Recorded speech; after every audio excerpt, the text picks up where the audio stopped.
You can't be serious, Derek. The words tumbled out before I could even process the document he'd just slapped down in front of me. Divorce papers. We were just hours away from leaving for our dream honeymoon in Bali, and my fiancé of 2 years wanted to call the whole wedding off. I glared up at him, rage boiling inside me. Explain yourself. Now. Derek swallowed, avoiding my searing gaze. It's my parents. They insist on coming with us on the trip, or else they'll make you divorce me? Is that what our relationship means to you? No, Marissa, that's not. Save it.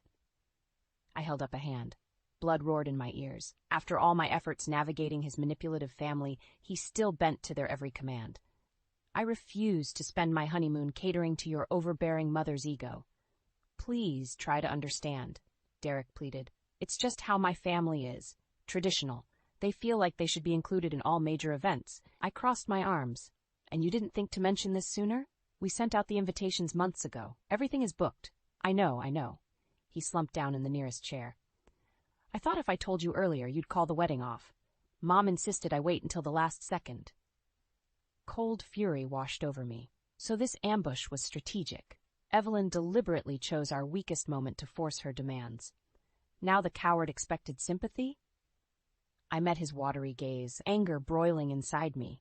How could I have been so stupid to not see through this ruse? He sipped vodka, liquid courage to gaslight me. Behind his pathetic facade hid a spineless mama's boy, drunk on control. My voice dropped to a venomous whisper. Get out. I'm calling this thing off myself.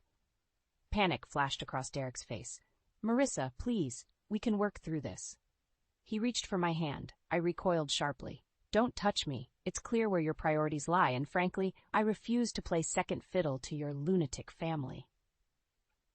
He flinched like I'd slapped him across the face. A year ago, that vulnerability would have softened me, but now the gesture only fanned my fury. How many times had his toxic relatives belittled, undermined, and insulted me? I was done being silenced and pushed around. I strode forward until we stood nose to nose. If you had an ounce of integrity, you'd stand up to them instead of hiding behind Mommy's skirt like an infant. My finger jabbed into his chest, punctuating each remark as his eyes bugged with fear. But unfortunately, you were raised to be helpless, weak, codependent. With impeccable timing, his phone rang. Evelyn's smug face flashed on the screen. I spun away before I slapped her image off the table. This ended now. I would not be blindsided again. As I packed my bags, resolve fortified my shaking limbs. If it was war Evelyn wanted, then war she would have. The morning light filtering into my studio provided little warmth as I scrutinized the guest list for our would-be wedding reception. One by one, I mentally cataloged each name based on their level of enmeshment with Evelyn's toxic web of social connections. I reflected bitterly how I once viewed this list as the bonding of my chosen family with Derek's. How naive I'd been. A knock interrupted my brooding. My assistant Josie entered, her arms full of fabric samples for an upcoming client consultation. One look at my expression and her cheerful smile faded. What's wrong? She dropped the swatches on my desk with a soft whump. Did that witch make trouble again? I let out a harsh laugh. That's putting it mildly. Over the next half hour, I recounted the ambush and ensuing fallout. Josie's shock shifted to outrage the more details I shared. That absolute harpy, Josie exploded, crashing her fist on my desk. Model houses and fabric samples jumped. She planned this sabotage from the start, waited until you couldn't back out without losing thousands. I dropped my head in my hands with a groan. I walked straight into their trap. I should have trusted my instincts when his family resisted every wedding plan. Josie clasped my shoulder, her expression solemn. This wasn't your fault. Derek misled you, probably under orders from that Gorgon he calls mother. Anger reignited in my gut. Josie was right. Evelyn orchestrated this pretense of support while plotting my removal once I fully committed. I thought of her smug expression when I asked for input on centerpieces, cake designs, vows. My head jerked upward. The speech! Josie frowned. What speech? I gripped her wrist, mind racing. My bridesmaid speech, where I planned to publicly thank Evelyn for welcoming me into their family. I groaned, envisioning her barely concealed delight. She knew I'd be humiliated when Derek left me at the altar. Josie's eyes narrowed to slits. That heartless witch! I strode toward my mock-ups and fabric samples. A plan was formulating. Evelyn's machinations had provided the perfect ammunition. Now I would deploy it against her. I turned to Josie with new conviction. Help me tear this place apart. We need to examine every wedding-related item with Evelyn's fingerprints. There must be more evidence of her plotting. Josie met my gaze, mirroring my look of dawning comprehension. Together we would expose Evelyn's deceit and render her the social pariah she deserved to be. Derek may have abandoned our partnership, but I had Josie's fierce loyalty, and that meant everything to me now. Let's give that old crone a taste of her own medicine, Josie said through gritted teeth. I squeezed her hand, gratitude and anticipation coursing through me. Game on, Evelyn. Your reckoning is coming. The following weeks passed in a blur of late nights pored over scandalous wedding mementos. Each custom invitation mocked me, Evelyn's fingerprints all over the intricate floral details she insisted complement the lace and chiffon monstrosity of a dress she selected. Like a spider, the cunning woman spun her web slowly, ensnaring me strand by silken strand. Josie became my anchor during this turbulent period. Together we dissected the mountain of wedding debris occupying my studio space, seeking any clue that could aid my vengeance. Bingo! Josie yelled late one Tuesday night. I jerked awake where I had nodded off at my work table, nearly upending my stone-cold coffee. Josie stood near the mock altar, holding a framed photo from Derek's cousin's wedding 2 years prior. Sorry, didn't mean to startle you, she said, but look what I found in the pile of Derek's stuff. I squinted at the image of Derek dancing with a blonde woman, their bodies pressed together suggestively. My gut twisted with anger and vindication. So Derek's wandering eye wasn't a recent development after all. Josie shook her head with disgust. I remember Evelyn boasting this was the event where Derek introduced her to you. Guess she conveniently forgot the part where her darling boy toy got handsy with another woman behind his girlfriend's back. My fists clenched with the urge to hurl something fragile. Instead, I took a deep breath. Have that photo printed and discreetly show a few key people. Let the gossip mill do some work for us. Josie's grin turned wolfish. With pleasure. I know just who to share this with, too. That will get tongues wagging. She tucked the frame under her arm and sauntered out. As the door swung shut, my phone buzzed with an incoming text. The name sapped the momentary satisfaction right out of me. Derek. Speak of the devil.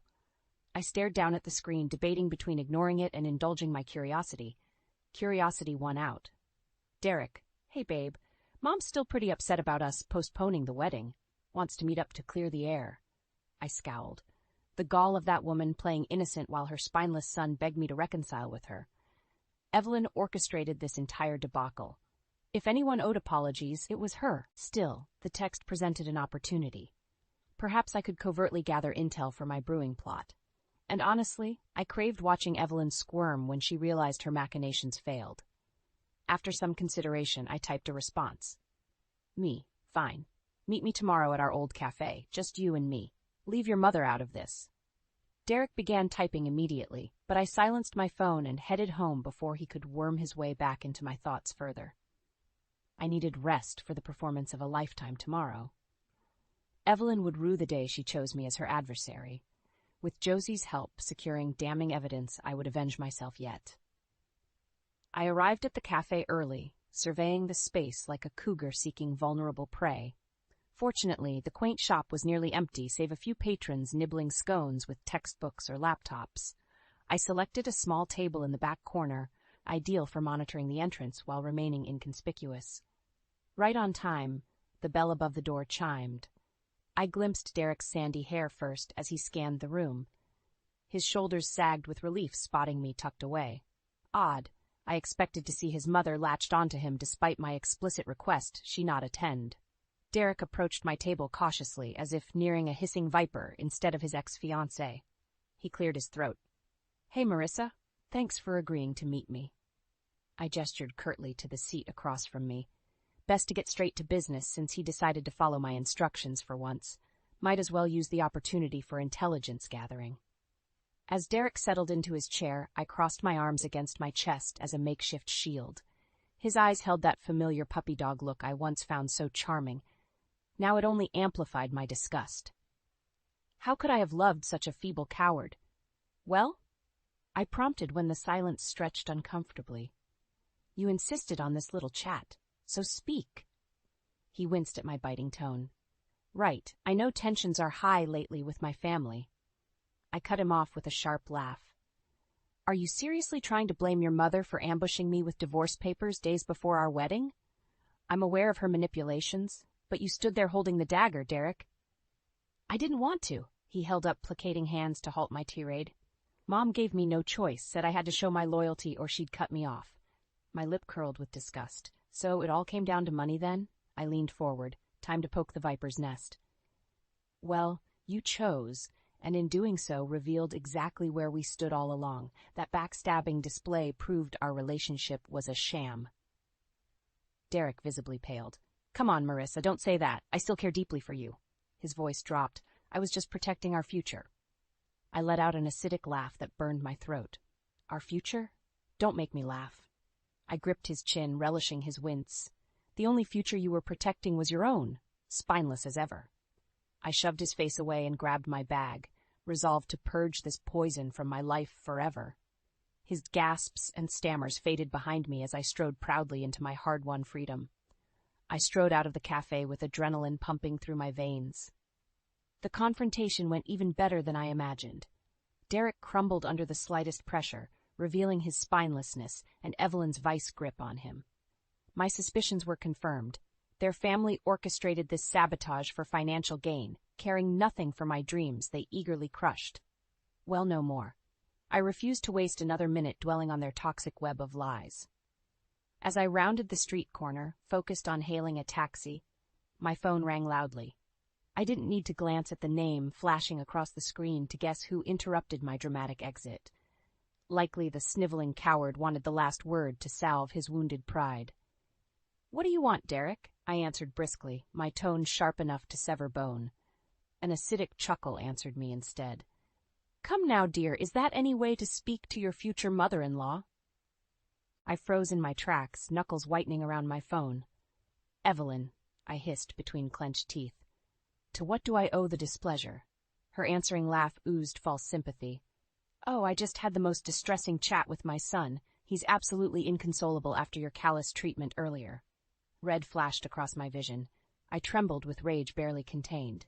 Callous? I'm not the one who ambushed my fiance with divorce papers and ridiculous ultimatums days before our wedding. Each word shot out like bullets from a machine gun. If anyone has been callous, deceitful, and manipulative here, it's you. A weighty pause followed my accusations, heavy with unspoken threats. When Evelyn spoke again, her prim voice dripped venom. Clearly this wedding debacle has overwhelmed that dramatic little mind of yours. Let's avoid further unpleasantness for all parties, shall we? The implication stood starkly against her genteel words. Comply or live to regret it. This time I embraced my fury like armor. Here's an idea, I replied, danger lurking beneath my steady tone. Stay out of my life from this moment on. Keep your toxicity away from me and we'll have no issue. I relished the sharp intake of breath through the phone, waited eagerly for her scathing retort.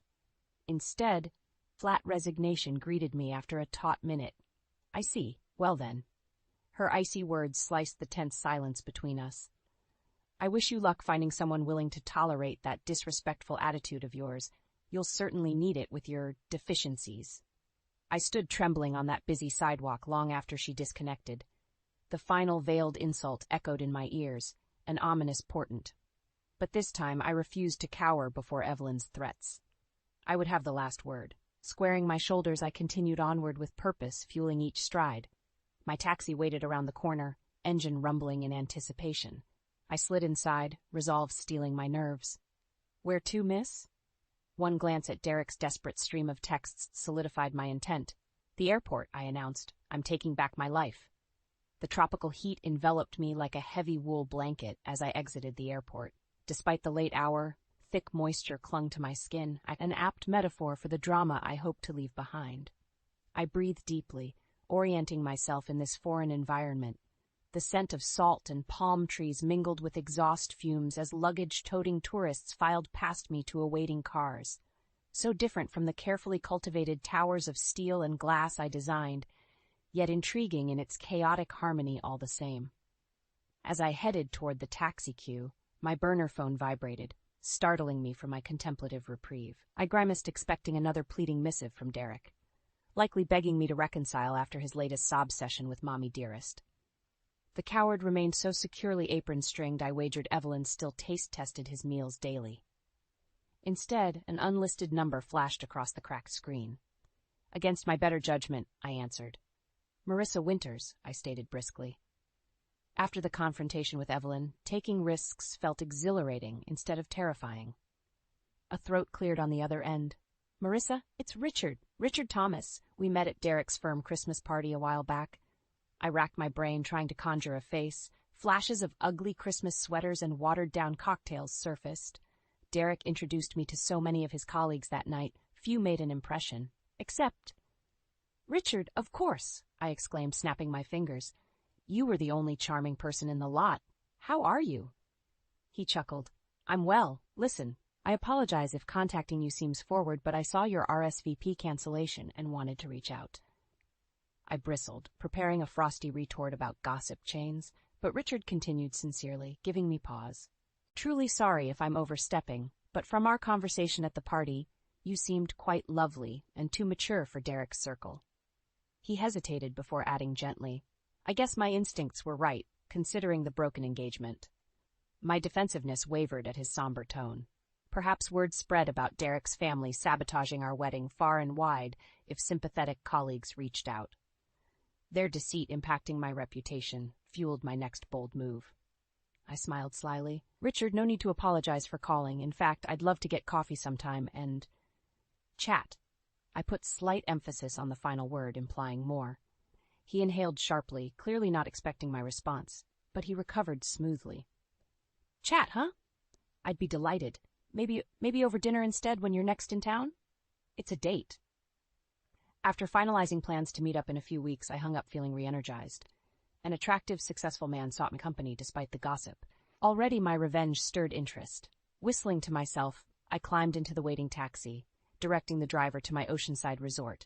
As we lurched into chaotic traffic under swaying palms, I reflected on the remaining loose ends awaiting my return home. But for now, tropical adventure called. And with Richard's intriguing overture, both business and pleasure soon awaited me. Stunning Derek's circles with my quick rebound would deliver the ultimate vengeance. I intended to savor every minute of their downfall, starting now. The weeks apart served me well, bringing much-needed distance and clarity. I channeled my energy into the budding relationship with Richard, now my official boyfriend. He accompanied me to various industry events, stealing Derek's spotlight effortlessly with his charisma and genuinely supportive nature. My reputation not only remained untarnished from the broken engagement, but improved tenfold on Richard's arm. Still, the thirst for vengeance simmered beneath the surface as Evelyn and Derek kept painfully low profiles in avoidance. Their absence from the social scene fueled rumors faster than any coordinated scheme. Josie kept me informed of the choicest gossip tidbits concerning their family's dirty laundry airing. "The vultures are circling," Josie commented one night as we reviewed her intelligence over dinner. "With you AWOL and their circle fractured, people feel emboldened to question Evelyn's authority." I smirked at that, taking a deliberately slow sip of wine, savoring the news. "Perfect. Those frauds deserve every ounce of scrutiny coming their way. What about Derek?" "Oh, he's positively miserable according to office chatter," Josie replied with relish. "Got passed over for some promotion thanks to your little coffee confrontation exposing his weak backbone." My laughter echoed around the table, unleashed and carefree at last. Let Derek drown in the career limbo his mommy dear sentenced him to, chained under her supervision. Served the coward right for casting me aside at her command. Several weeks later, karma came full circle at a benefit gala. I glided into the opulent ballroom on Richard's arm, effortlessly commanding attention in a shimmering A-line gown, exposing just enough skin to make heads turn discreetly. Outwardly cool and collected, despite the RSVP listing, Derek and his parents in attendance, I prepared to deliver a killing blow to their social standing. As we mingled casually amidst tinkling glasses and boisterous laughter, I spotted my targets whispering together in a distant corner. From their huddled postures and darting eyes, They clearly sensed predatory danger, but found themselves unable to escape my trap. I left Richard chatting with a colleague and cut deliberately across the room, 2 flutes of champagne in hand, as I closed in for the attack. My glittering smile remained locked in place as I stepped neatly into their space, just as their urgent whispers died. "Evelyn, darling!" I exclaimed brightly, leaning in to brush her stiff cheek with mine as I extended a champagne glass. "How wonderful to see you." Evelyn's answering smile sharpened into a grimace under her expertly blended makeup. Derek pointedly avoided my gaze beside her, wilting under the heat of my satisfying revenge. "Marissa," Evelyn replied, thin as glass and just as delicate. "What a surprise." Her eyes tracked Richard subtly as he observed our interaction nearby, assessing the new threat. I maintained my dazzling grin, refusing to cede ground. The board was so generous to include me for Table 9's auction item tonight, though I'm certain my date outbid your usual ask. I flashed my eyes coyly toward Richard, watching realization sink Evelyn's painted features. "Yes, well," she faltered uncharacteristically. "I suppose we misjudged your resilience after that unpleasant incident." Derek cringed at the mention, but remained silent. Still spineless as ever then. I almost pitied his misery. Almost. Instead, I channeled that simmering fury into a final, brutal strike. I stepped nearer and dropped my voice. "Clearly you underestimated me, Evelyn dear, attempted to bury me socially and career-wise, but only dug your own grave." I gestured subtly around us where partygoers observed our tense exchange. Rumors abound regarding certain indiscretions and manipulations, all thanks to your bungled schemes. Her eyes narrowed, hard and reflective as glass, but I continued before she uttered the threat teetering behind her lips. "However, seeing as tonight heralds new beginnings, allow me to extend professional courtesy." I allowed frost to permeate my sugary tone. "Stay out of my way permanently, and perhaps I refrain from exposing every excruciating detail of your family's cruelty. Are we clear?" Evelyn's expression soured, no doubt swallowing venom. Through rigid lips she forced out, "Crystal." I crumpled my champagne flute delicately in one hand, savoring her demise. "Excellent. Do give Richard and me some space. We have a charity auction to win. Ta-ta!"